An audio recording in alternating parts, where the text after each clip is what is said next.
Hello tout le monde et bienvenue dans ce nouveau vlog.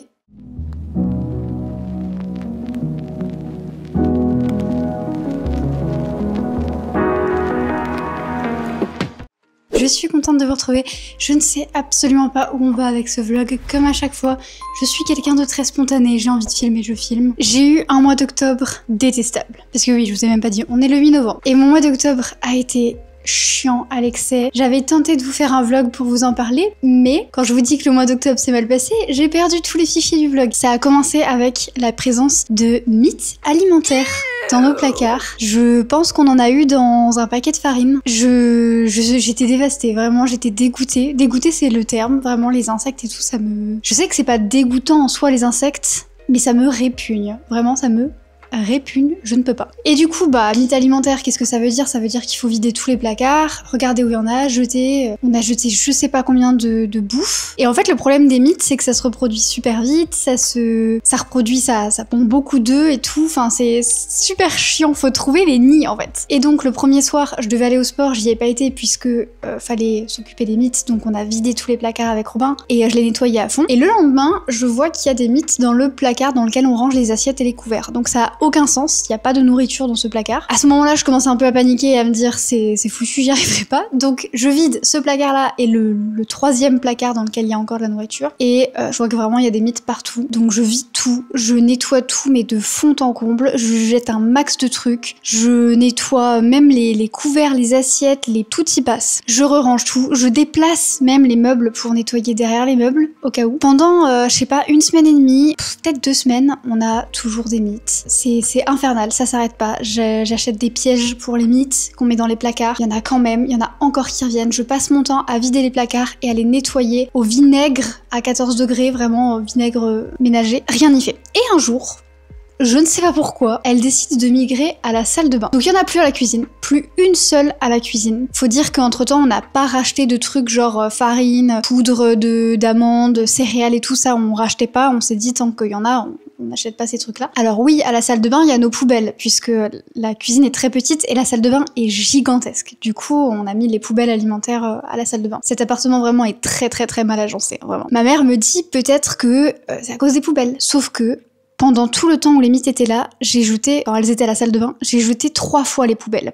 Et à chaque fois que je les jetais, je les nettoyais genre pareil de fond en comble. J'ai jamais autant nettoyé des trucs de ma vie. Il va falloir m'y mettre. En fait, elles étaient surtout sur un mur et au-dessus d'un meuble, qui est le meuble dans lequel il y a tous nos draps, nos serviettes, les pyjamas, les affaires de sport et tout. Enfin, c'est pas non plus un meuble dans lequel on range des trucs fascinants pour les mythes, hein. Vraiment, elles étaient en train de survivre sans rien manger. En fait, elles avaient développé une nouvelle génération de mythes qui, de 1, n'étaient plus intéressées par les pièges et de 2, était en mode nous n'avons pas besoin de nous nourrir pour vivre. Je crise de fou.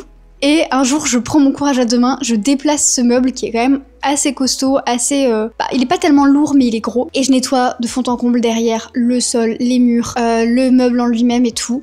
Et je pense qu'en fait, elles avaient pondu des œufs derrière le meuble. Va savoir pourquoi, puisque je le répète, il y avait pas de nourriture. Elles se nourrissaient de ma colère et de ma frustration. Mais après ça, écoutez, plus de mythes. Et donc là, ça fait peut-être 3 semaines, 2 semaines, je pense qu'on a plus de mythes. Donc je pense qu'on peut officiellement dire que c'est bon, j'ai réussi à venir à bout de ces conneries, mais c'était chiant. Donc ça, c'était la première galère du mois d'octobre. Ensuite, en faisant des pizzas.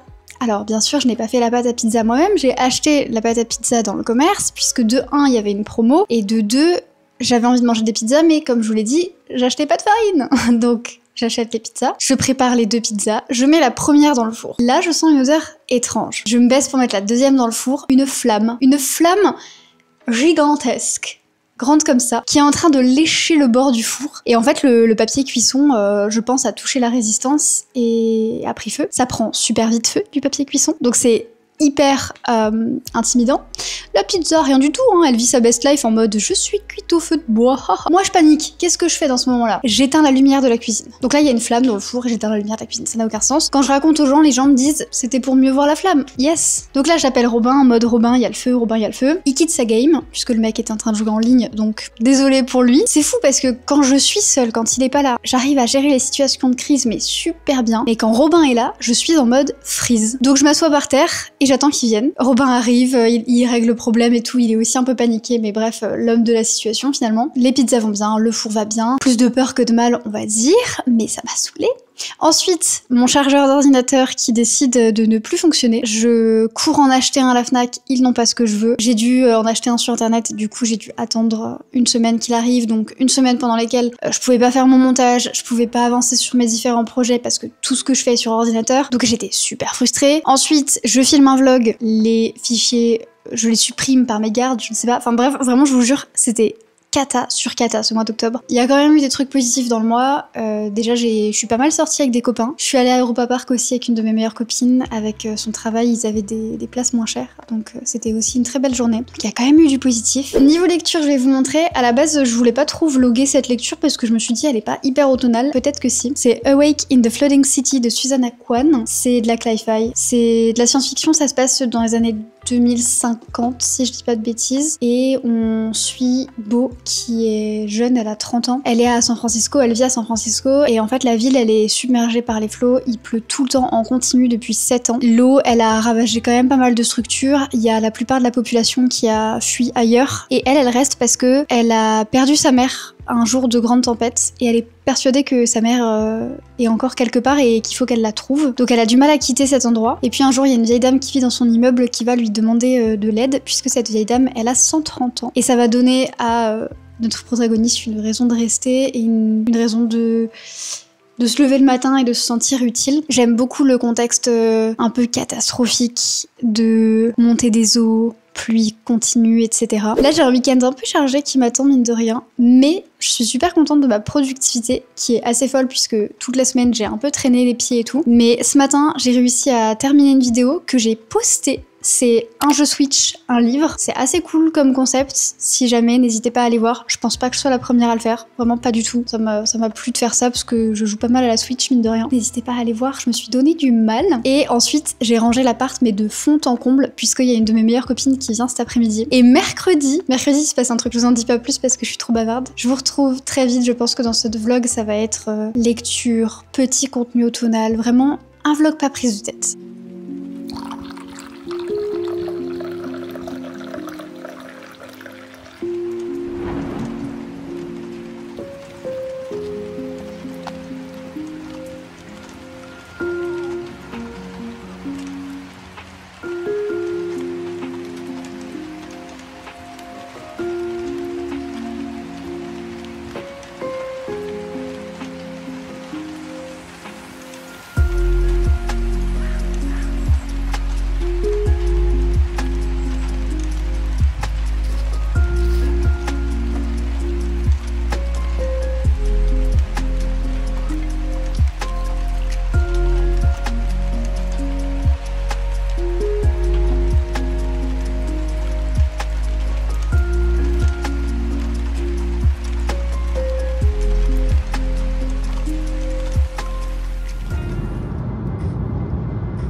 Hey, on est jeudi 13 novembre. J'ai plus de batterie, plus d'énergie, je suis claquée. Tadam! Je suis super contente. Je l'ai fait du coup chez Céalia, pas sûre de prononcer. Je vous mettrai ça en barre d'infos si jamais il y a des gens qui sont dans le coin. C'est trop cool ce qu'elle fait, c'est très fantasy, épée, citrouille, thé, fantôme, potion. Moi j'adore sa vibe. C'est inspiré de mon livre préféré, La mer sans étoiles. Du coup on a la clé, l'abeille et l'épée. Je l'ai fait hier donc il est tout frais et tout en train de cicatriser. Je suis giga contente. Le début ça m'a pas fait mal du tout. Je pense que je commence vraiment bien à m'habituer, surtout sur les bras ça fait pas mal. Par contre j'avais très froid. En fait vous savez vous restez statique, t'as les bras nus et tout donc au bout d'un moment j'avais mais tellement froid. Je grelottais et le fait d'avoir froid en fait ça accentuait la douleur. Enfin mon corps il était vraiment genre surstimulé. Par contre la tatoueuse était trop gentille, super cool. On a papoté pendant tout le temps donc c'est passé beaucoup plus vite. C'est vraiment trop bonne expérience, elle est adorable et elle m'a filé des stickers que j'ai mis sur ma liseuse et sur mon ordinateur. Je voulais vous les montrer mais j'ai pas ma liseuse. Niveau lecture, je suis toujours en train de lire Awake in the Floating City. Il se passe pas un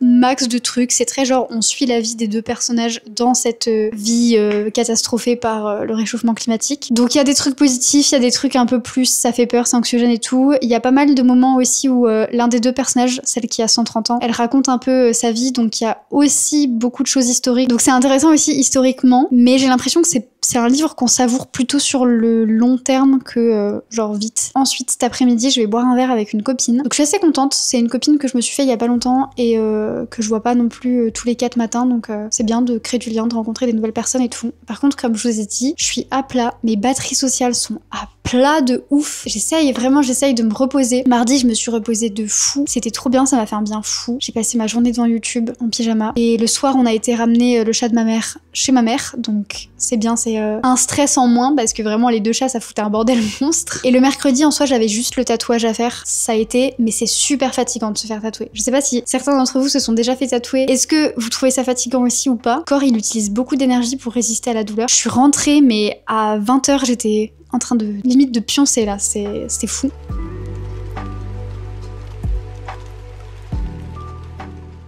Re tout le monde, on est vendredi 14 novembre et je voulais vous faire un point lecture et je pense que j'ai trouvé un objectif à ce vlog, c'est un peu cata, je vais vous raconter. J'ai terminé hier soir Awake in the Floating City de Susanna Kwan. C'était chouette. Il y a des choses qui m'ont pas plu. Et je pense qu'il y a des choses qui m'ont pas plu qui sont assez personnelles. J'ai mis 3 sur 5. C'était quand même sympa. En soi, j'ai adoré le setup, j'ai adoré l'ambiance, le côté il pleut tout le temps, la ville est engloutie, les décisions qu'on prend un peu au dernier moment, le fait de pas réussir à quitter sa maison même si elle est en train de couler. Ça, c'est toutes des choses que j'ai beaucoup aimé. Et je trouve que c'était bien fait et très intéressant. Les trucs qui m'ont moins plu, c'est que il y avait un peu des longueur par moment et des choses un peu frustrantes. Le personnage principal, je la trouve très frustrante dans sa manière de prendre des décisions et dans son apathie. Apathie que je peux comprendre dans cette situation. D'un autre côté, j'ai l'impression qu'à la fin de l'histoire, elle a eu aucune évolution. Le deuxième personnage, c'est une femme qui a 130 ans parce que dans cette société, les gens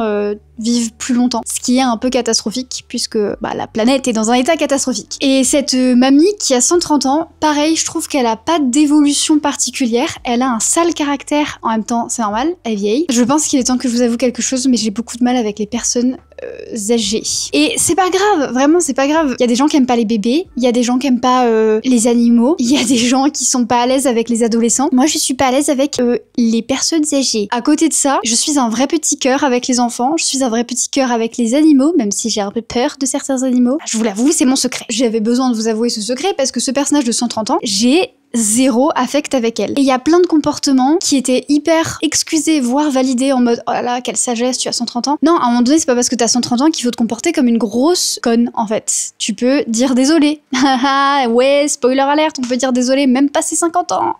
Incroyable. Ça c'était un peu chiant. Ça c'était bien fait par contre. Tout le truc de il faut se soucier de ses aînés, il faut écouter leurs paroles, il faut les aider et tout. Super bien fait, super intéressant, très touchant. Mais en fait ça m'a pas touché du tout parce que j'ai pas du tout d'affect avec les vioques. C'était assez clair dans le livre qu'il y avait une personne de 30 ans qui allait prendre soin d'une personne de 130 ans, ça c'était très clair, pas de mensonge. C'est moi qui aurais dû me dire j'aime pas les vioques, je passe à autre chose. Mais le setup était quand même vachement sympa, il y a des personnages qui étaient très intéressants. J'ai commencé un autre livre et je vous avais dit, j'ai trouvé ce que ça allait être le but de ce vlog. En fait j'aimerais bien atteindre mon objectif de lecture que je me suis mise en début d'année. Alors je rappelle, tout le monde rappelle ça à chaque fois quand on en parle et c'est important quand même, mais la lecture c'est pas une course, c'est une passion, c'est censé vous détendre, c'est censé vous faire du bien. C'est pas censé être je veux lire un max de livres et tout. Je sais que même si tout le monde le rappelle, des fois c'est dur de s'en rappeler nous-mêmes. Moi-même j'ai tendance à me mettre parfois un peu en compète avec d'autres personnes inconsciemment. Il faut pas, la lecture c'est un plaisir, c'est pas une compétition. On ne gagne rien à la fin de l'année si on a lu 20 livres, 30, 40 ou 110. Genre vraiment rien du tout, il y a personne qui va vous donner une médaille. Ceci étant dit, moi je m'étais mis l'objectif de lire 80 livres parce que l'année dernière, je crois que j'avais lu 80 livres ou 82 ou 83, un truc comme ça. Clairement, non. Et en fait, ça dépend beaucoup. C'est ça qui est rigolo aussi, c'est qu'en début d'année, on se met un objectif, mais on sait pas de quoi notre année va être faite. Il y a des années où ma moyenne à l'époque c'était 60 livres. Il y a une année, j'ai lu 110 livres, mais je vous parle même pas de BD, de manga ou quoi. J'avais lu 110 romans. Et en fait, j'avais lu 110 romans parce que j'avais zéro vie sociale, aucune vie sociale. J'étais dans un couple de merde où j'avais rien rien le droit de faire, j'avais pas le droit de sortir, j'avais plus le droit de faire du sport, bah je lisais. Et donc ensuite, quand je suis retournée sur des bases plus saines de relations et que j'ai commencé à ressortir, etc., et ben j'ai lu moins. Là, cette année, c'est assez rigolo parce que en début d'année, j'ai lu pas mal, j'étais dans une bonne moyenne. En juillet, j'ai lu un max, sauf que ensuite en août, j'en ai lu 2. En septembre, j'en ai lu 4. En octobre, j'en ai lu 3. Vous voyez, ça galérait un peu. Je me mettais dans un livre. S'il me plaisait pas, c'était la cata pour reprendre un autre livre après. S'il me plaisait, je pouvais le terminer en 2 jours. Mais après, pendant 2 semaines, j'arrivais plus rien à ouvrir. Les 80 livres, c'est compliqué à atteindre parce que là, pour l'instant, on est à 60 livres. Il reste 2 mois, 1 mois et demi en vrai, puisqu'on est le 14 novembre. Je n'arriverai pas à lire 20 livres. J'ai décidé de baisser mon objectif à 70. Et oui, c'est possible. On a le droit de faire ça en cours de route. On fait ce qu'on veut, en fait, on est libre. Sauf que ça veut dire qu'il faut quand même que je lise 10 livres. Donc ça veut dire à peu près 5 par mois. Bon, sachant que le mois de novembre est bien entamé. Et donc, je me suis dit que j'allais lire des livres courts parce que, en fait, j'ai envie. C'est ça aussi le truc, c'est que vous n'êtes pas obligé d'atteindre votre objectif. On s'en fout. Vraiment, on s'en tamponne le coquillard tant que vous lisez ce que vous avez envie de lire. Et il y a des gens, ils vont lire 10 livres dans l'année seulement, mais ça aura été des pavasses énormes. Il y a des gens, ils vont lire 200 livres, mais il y aura eu je sais pas combien de bandes dessinées et de mangas. Ça se lit quand même vachement plus vite, faut admettre ce qui s'admet. Les chiffres en soi, c'est rien. Les chiffres, on peut leur faire dire ce qu'on a envie de leur faire dire. Moi, je me suis mis 70 livres. J'ai un peu un esprit de compétition envers moi-même aussi des fois. Et donc là, je suis en mode, je vais lire ces 70 livres. Dans ce vlog-ci, on va déjà essayer d'en lire un max. Et pour ce faire, on va lire des livres courts. Le premier livre que j'ai commencé, c'est une comédie romantique sur ma liseuse, Young Adult. Parce que ça, c'est les trucs, je peux te lire ça super vite. Et en plus, en ce moment, je sais pas, j'avais envie de lire de la romance. She Drives Me Crazy de Kelly Quinn, je me souviens plus, enfin j'arrive pas à prononcer son nom. Il y a que 200 pages et je suis déjà à la page 50. Et là je pense que cet après-midi j'ai plein de choses à faire. Cet après-midi j'ai envie d'aller à la médiathèque pour me prendre un petit paquet de bandes dessinées ou de choses comme ça qui se liront assez vite et qui seront un peu chill. Et je vais vous montrer au fait, c'est les petits stickers que m'a donné ma tatoueuse. Ils sont très très jolis. Donc bon, c'est pas grave, on va faire ce qu'on peut faire et ce qu'on a à faire. Let's go. Et première chose à faire aussi, c'est passer le foutu aspirateur parce que là il y a de la litière partout dans le salon. Non mais quel enfer!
Hey, on est le samedi 15 novembre. Je vous retrouve vite fait parce que j'ai des invités qui vont bientôt arriver. Il y a un de mes anciens élèves et sa copine qui viennent faire des jeux de société avec nous. Du coup, depuis ce matin, je n'arrête pas. L'appartement est nickel, chrome. Mais genre vraiment, ça fait trop plaisir de le voir comme ça. J'adore, j'ai même mis des petites guirlandes, j'ai mis une playlist, j'ai mis des petits plaids un peu partout. Enfin vraiment, j'adore. J'ai aussi fait des cookies et des cinnamon rolls. Et je voulais vous prendre vite fait pour vous parler de la lecture que je viens de terminer. Je vais essayer de faire vite. J'ai pris 8 livres à la médiathèque hier aussi, mais je vais pas vous les montrer, en tout cas pas tout de suite. Le livre que j'ai terminé, c'est She Drives Me Crazy de... Attendez, je vais me mettre là, ça sera plus simple. Le livre que j'ai terminé, c'est She Drives Me Crazy. Franchement, je le conseille pas. Je l'ai lu très très vite et ça se lit très vite, c'est pas désagréable. Si vous aimez bien la romance et que vous avez vraiment pas envie de vous prendre la tête, bon bah allez-y. Mais franchement c'est pas du tout la lecture du siècle. J'ai trouvé qu'il y avait pas mal de trucs problématiques, tout était très très très cliché. Après si vraiment vous êtes en mode, vous savez des fois on regarde des films de Noël, c'est hyper cliché mais ça fait du bien. Si c'est le genre de lecture que vous cherchez, ok ça fait le taf. Pendant toute la première partie du livre, ça me plaisait beaucoup. Il y avait des trucs où je tiquais un peu, je me disais quand même un peu étrange mais ok. Ensuite, non, j'ai pas trop aimé. On suit Scotty qui est au lycée en dernière année, elle est joueuse dans l'équipe de basket, elle s'est fait larguer il y a pas longtemps, enfin il y a quelques mois, mais elle a du mal à s'en remettre parce que sa copine elle est partie dans le lycée d'à côté pour devenir un peu plus populaire parce que leur équipe de basket elle a un peu plus de swag que celle de Scotty. Donc Scotty elle vit super mal et tout, et un jour en plus du reste, elle met un coup dans la voiture de la capitaine des cheerleaders qui s'appelle Irène Abram, et donc elles sont un peu obligées de faire du covoiturage ensemble pendant quelques temps, le temps que la voiture soit réparée.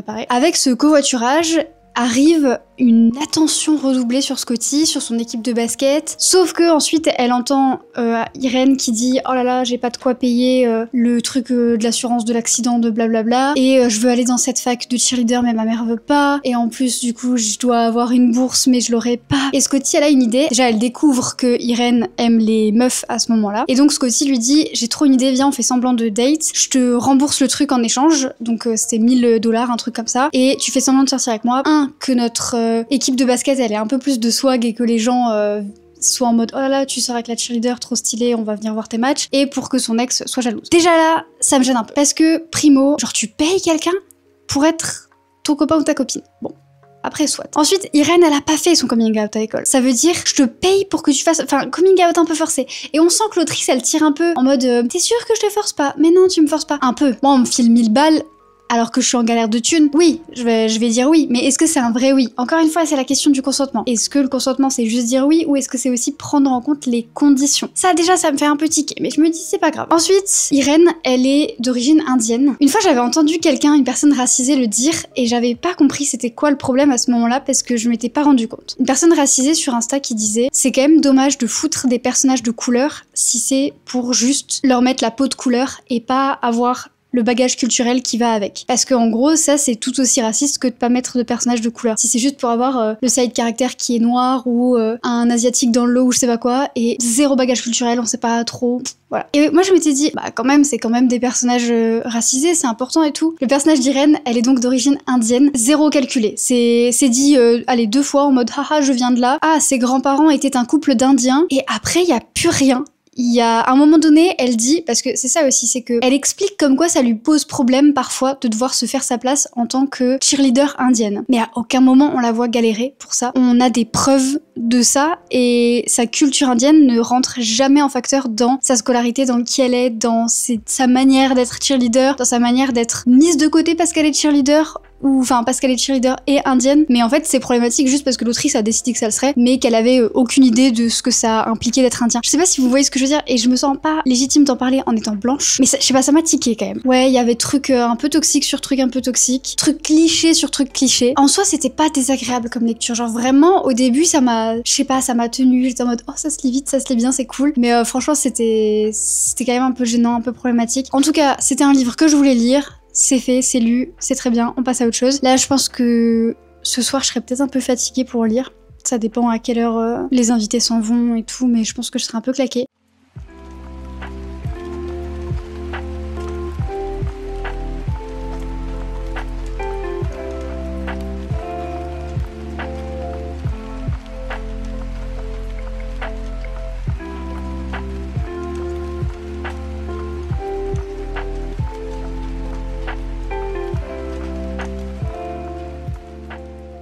On est dimanche 16 novembre. J'ai lu un petit peu et j'ai des choses à vous dire. Puisque hier, je vous avais dit qu'on avait des invités. Ils sont partis vers 19h. Et du coup, après, je me suis posée pour lire et j'ai lu 2 choses de la médiathèque. Aujourd'hui, je viens d'en lire une. Donc, j'ai des choses à vous dire. Je vais vous montrer. Donc, j'ai commencé par lire hier.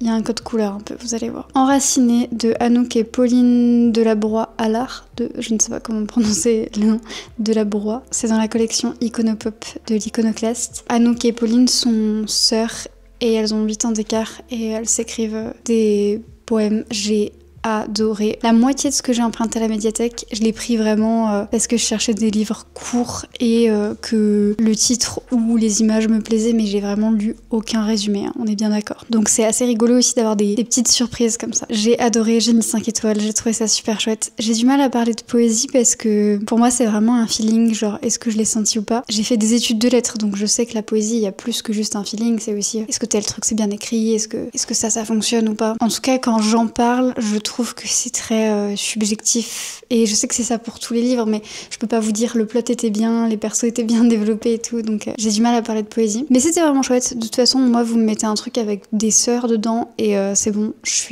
suis conquise. Ensuite, toujours sur le thème couleur et sur la même thématique de la famille, Le Bon Père de Nadia Hafid. C'est une BD où il y a vraiment pas beaucoup de texte, mais c'est fou. Tout ce qu'elle arrive à suggérer avec peu de texte, c'est un truc de fou. Certes, il y a le pouvoir des images, mais il y a aussi le peu de mots qui sont dits. Enfin, je m'attendais vraiment à rien. C'était fort. Ça m'a...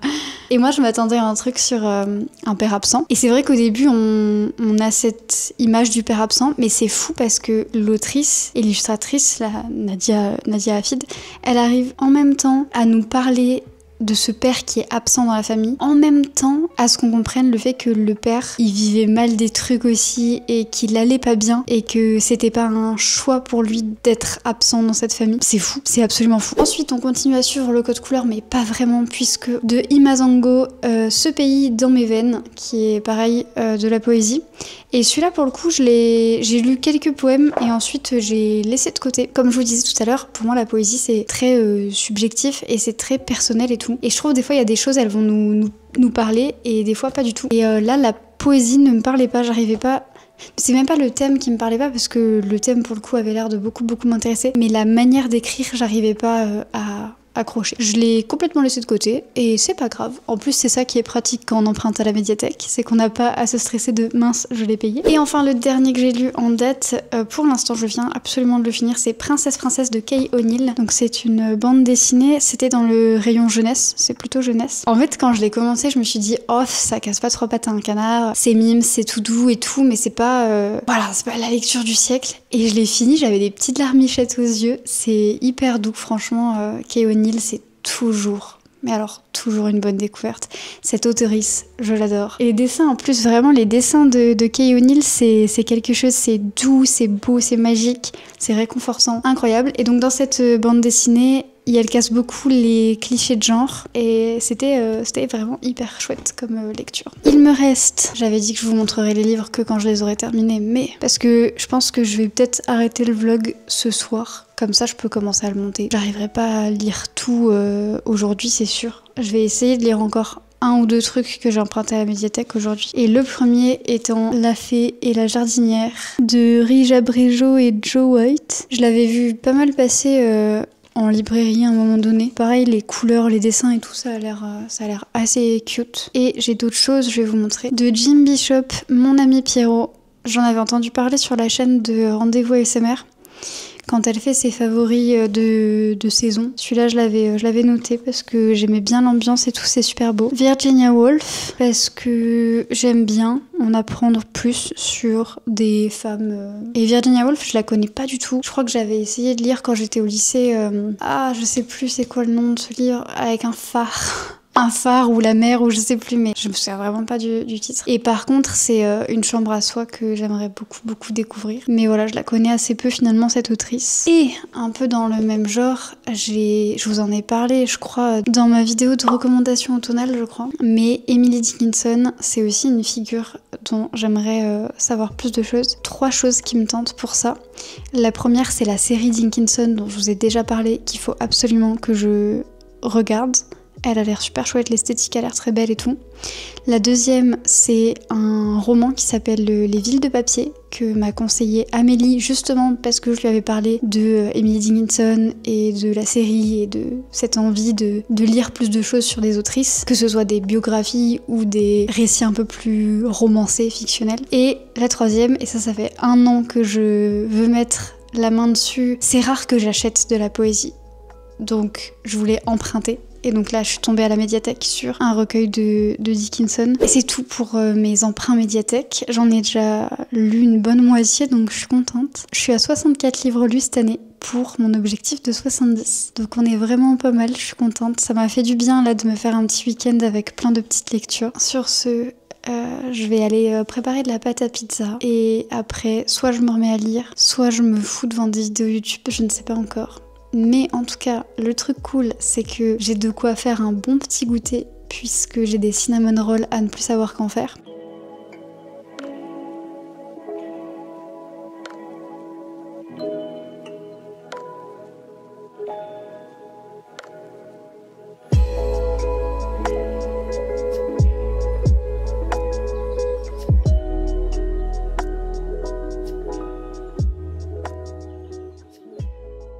I'm gonna be honest with you. The date was lovely. We saw Love Story at the